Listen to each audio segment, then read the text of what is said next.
Boa noite. Boa noite. Indignação e luto no Brasil. A socióloga, líder comunitária e vereadora pelo PSOL, Marielle Franco, é executada a tiros. Que matam também o motorista Anderson Pedro Gomes, pai de uma criança de 1 ano. Os disparos no bairro do Estácio, no Rio, reverberam no mundo. A imprensa internacional noticia o episódio com destaque e com espanto. O ministro da Segurança Pública diz que os responsáveis serão identificados e presos. Na Câmara Municipal do Rio, a chegada dos corpos para o velório é sob os aplausos de uma multidão indignada. Ministros do Supremo Tribunal Federal manifestam repúdio aos crimes durante a sessão da quinta-feira. E milhares de brasileiros vão às ruas para protestar contra a covardia dos assassinatos. A partir de agora, no Jornal Nacional.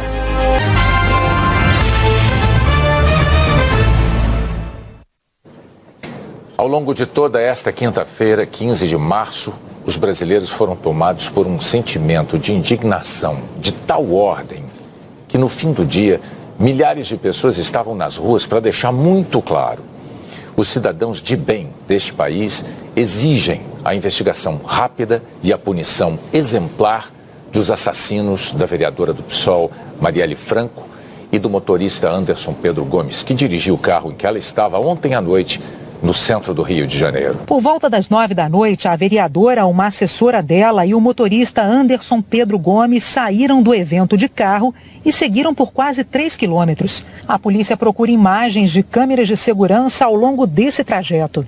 A viagem foi interrompida no bairro do Estácio, também na região central da cidade. Os assassinos pararam o carro deles perto do carro das vítimas, atiraram e fugiram. Tudo foi muito rápido. Marielle Franco era atuante nas redes sociais. No sábado, ela escreveu que PMs estavam aterrorizando moradores na favela de Acari, na Zona Norte. Disse que era um absurdo o que estava acontecendo em Acari.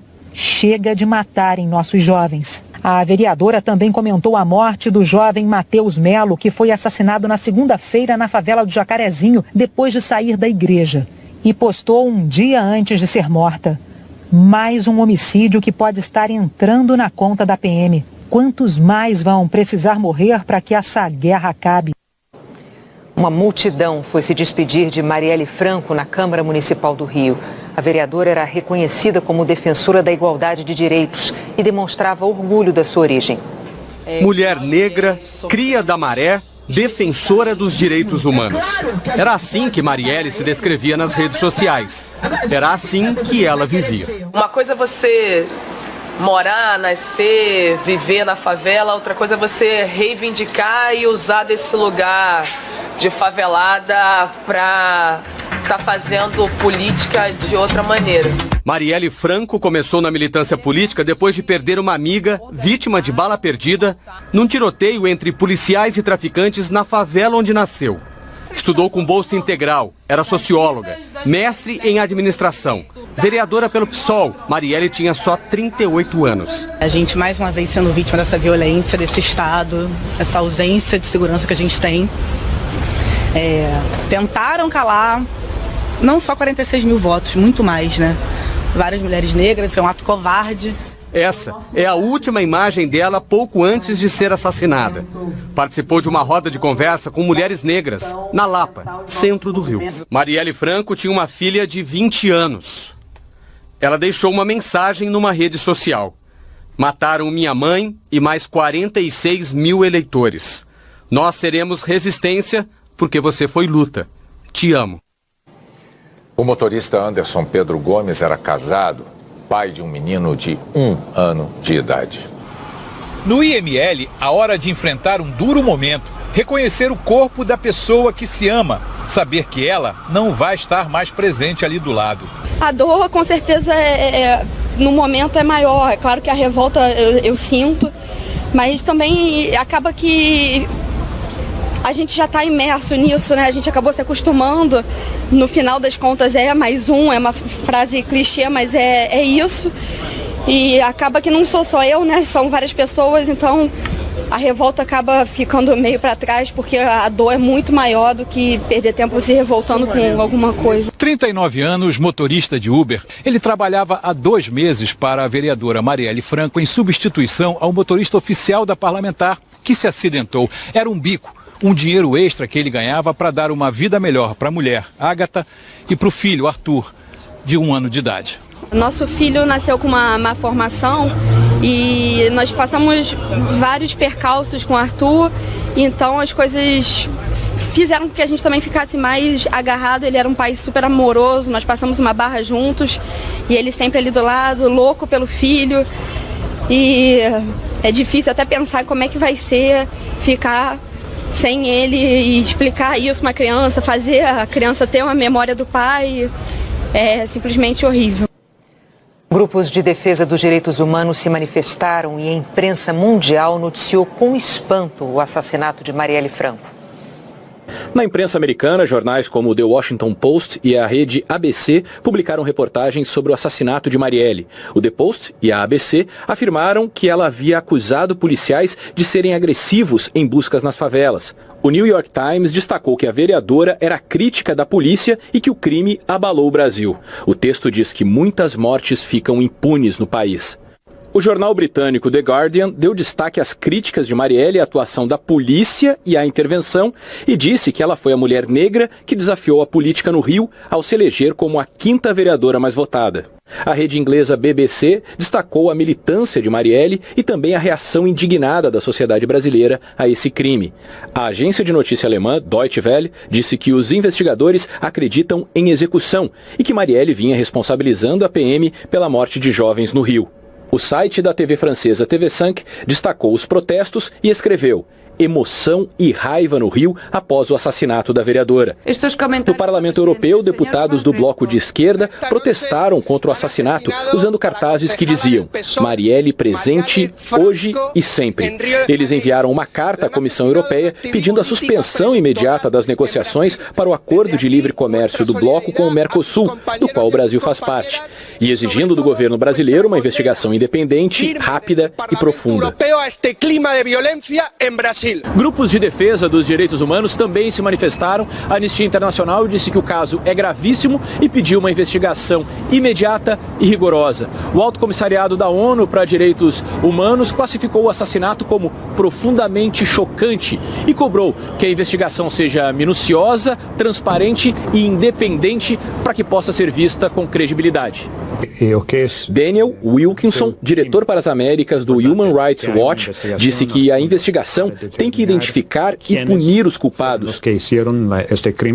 Porque se o caso ficar impune, pode mandar uma mensagem muito perigosa e gerar um clima de medo e vulnerabilidade para todos no Rio que lutam para melhorar a segurança pública, sejam eles ativistas da sociedade civil, promotores ou policiais. Ainda nessa edição, nós voltaremos com outras informações sobre o assassinato da vereadora e do motorista Anderson Gomes. A seguir, como foi a mobilização de juízes federais e do trabalho pela manutenção de benefícios como o auxílio moradia. Servidores públicos de São Paulo voltaram a protestar contra o projeto que altera a alíquota da Previdência Municipal. Hoje não houve confronto. A proposta do prefeito João Dória, do PSDB, é aumentar a contribuição dos servidores de 11% para 14%. Só 130 manifestantes puderam assistir à audiência, separados dos vereadores. Uma multidão se concentrou em frente ao prédio. 25 mil pessoas, segundo a Guarda Civil Metropolitana, 80 mil, segundo os organizadores.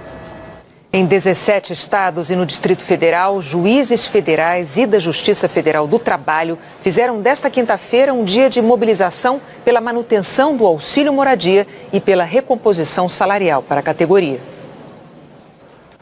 Em São Paulo, os juízes se reuniram no Fórum Pedro Lessa, na região central da cidade. Apesar da manifestação, a Justiça Federal funcionou normalmente. Em Belém, juízes federais e do trabalho e procuradores só atenderam os casos mais urgentes. Em Fortaleza, 43 juízes federais e trabalhistas e representantes do Ministério Público do Trabalho aderiram à paralisação. Em Brasília, a manifestação ocorreu no TRT, onde as audiências foram desmarcadas. Juízes estaduais defendem o pagamento do auxílio moradia, mas não aderiram ao movimento. A Associação dos Juízes Federais e associações de procuradores federais e do trabalho dizem que tiveram perda salarial de 40% desde 2005. Pedem um reajuste de 16,8% e não aceitam perder o auxílio moradia de R$ 4.377 por mês.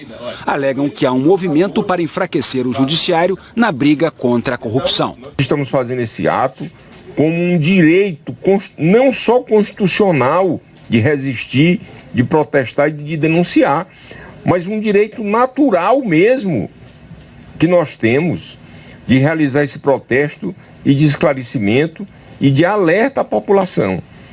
Porque um judiciário fraco só vai satisfazer, só vai beneficiar aqueles que durante anos e anos praticaram atos ilícitos no Brasil. Uma liminar concedida pelo ministro Luiz Fux, do Supremo Tribunal Federal, em setembro de 2014, estendeu o pagamento do auxílio moradia aos magistrados e procuradores da República de todo o país. A decisão de Fux foi referendada um mês depois pelo Conselho Nacional de Justiça e pelo Conselho Nacional do Ministério Público.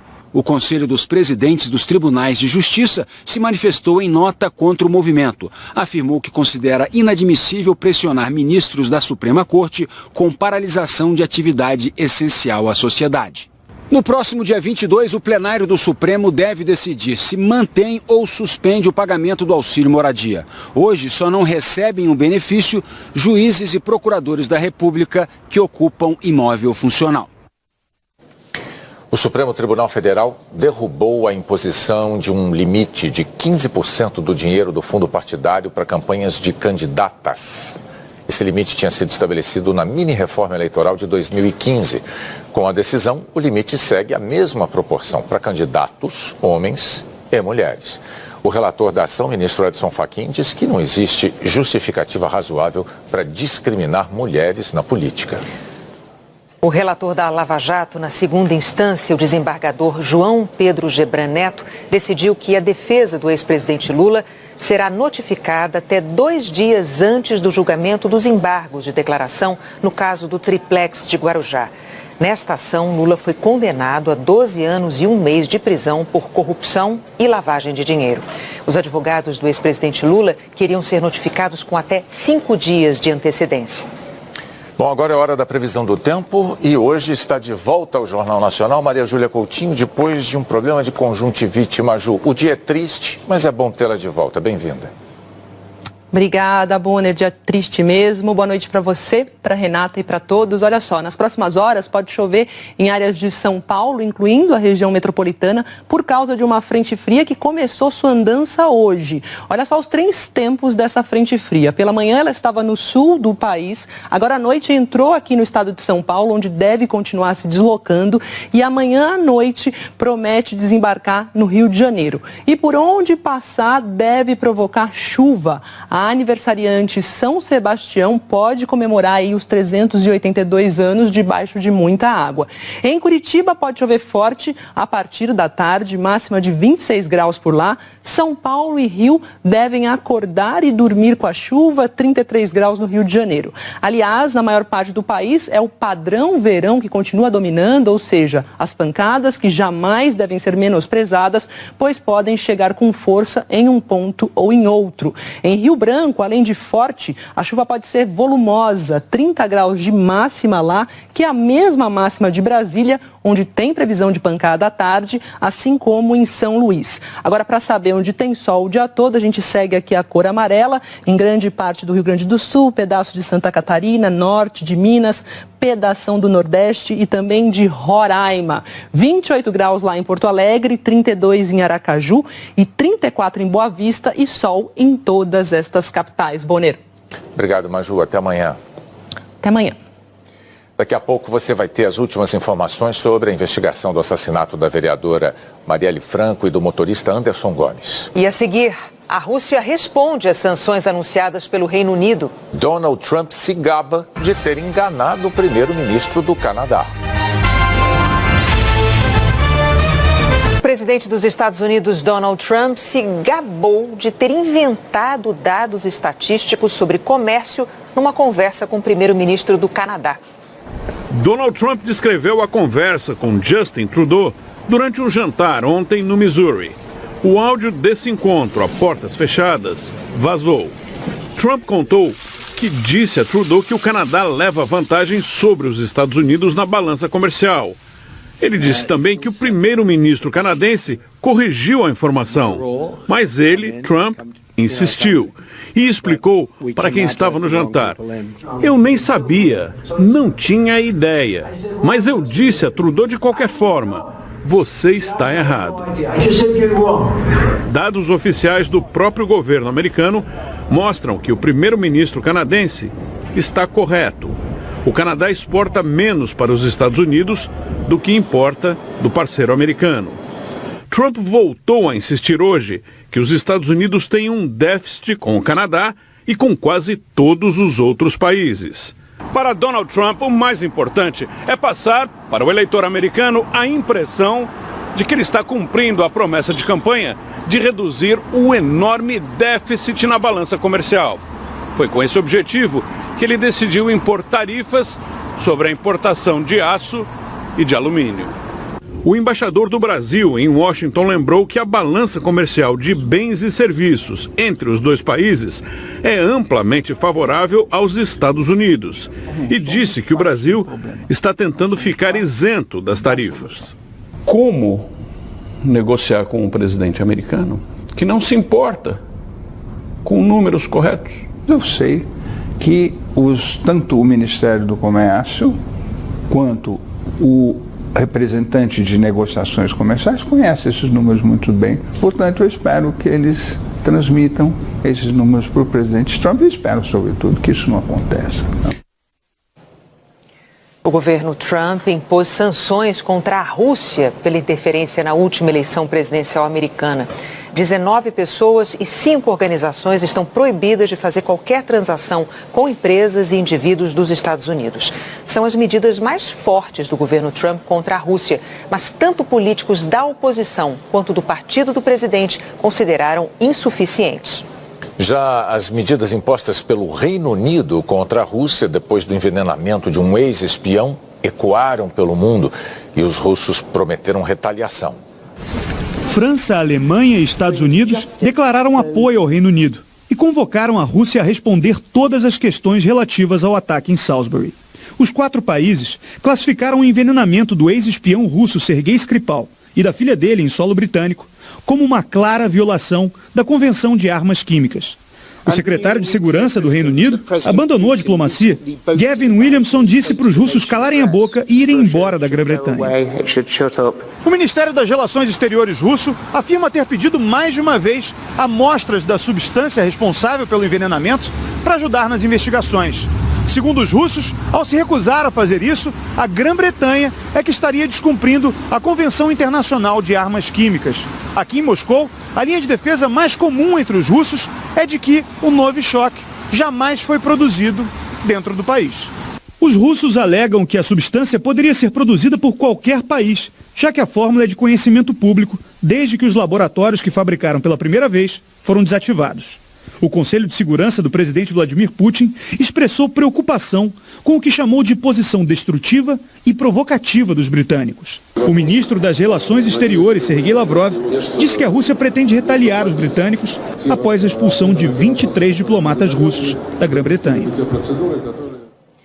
A seguir, exonerada a diretora do presídio feminino infestado por ratazanas em Rondônia. E ao vivo você vai ter as últimas informações sobre o assassinato da vereadora Marielle Franco e do motorista Anderson Gomes.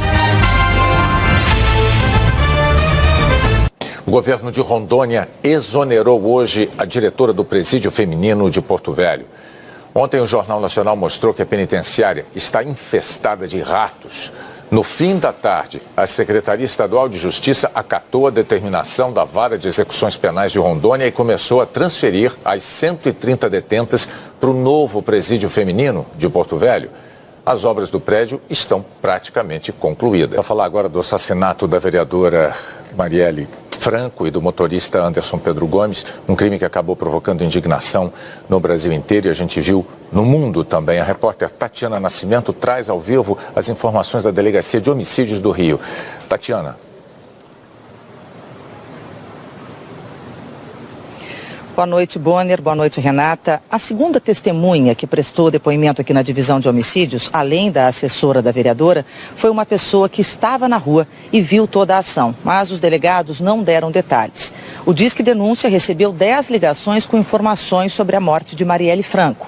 O ministro da Segurança Pública, Raul Jungmann, se reuniu aqui no Rio com o interventor federal, general Braga Neto, e depois deu uma entrevista coletiva ao lado de representantes das polícias civil, federal e da ABIN, a Agência Brasileira de Inteligência.